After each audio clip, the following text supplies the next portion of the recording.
my name is Christian Sandlin, and today I'm going to be talking about one of the most fascinating subjects in physics and astronomy, the collision of black holes.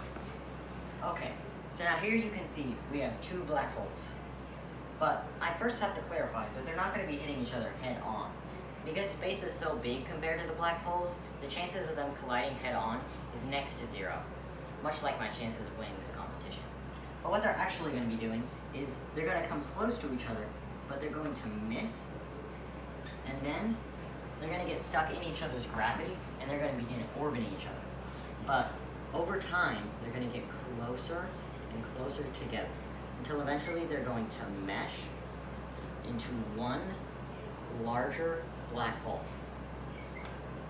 Now, I know what you're thinking. You're thinking, that's it? No epic explosions? So lame. And although you would be right, there is no massive, universe-shattering nuclear bomb of cosmic proportions. But there is something created during this process that I do find much more interesting, and that is gravitational waves.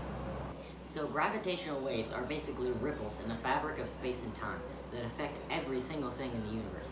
Now, admittedly, their effect is very small. It's not even enough to make you lose your time, but it is still there, and it can be picked up by the instruments at LIGO, aka the Laser Interferometer Gravitational Wave Observatory.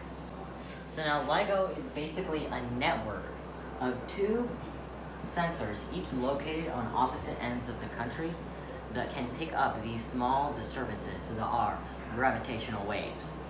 Now, I know what you're thinking. Okay, so what? Some black holes combine. That's it? What does that matter to anybody, ever? But of course, you couldn't be more wrong about that, because the collision of black holes actually has an important role in the end of the universe. At least, according to the Big Crunch theory. Okay, so as we know, the universe is expanding. But according to the Big Crunch theory, at a certain point, the universe will begin to compress. Now, by the time this happens, chances are all of the stars in the universe will be dead. So that means that the only thing that will be left in the universe will be black holes. And as the universe begins to compress and compress, the black holes are going to be getting closer together, and they'll begin colliding together and combining and combining. And by the time the universe gets super small, there will be but one gigantic black hole remaining, housing everything that has ever existed in the universe. So that means that everything, from the fly that keeps on bugging you, to Jimi Hendrix's first guitar, may all find their way to this final giant black hole.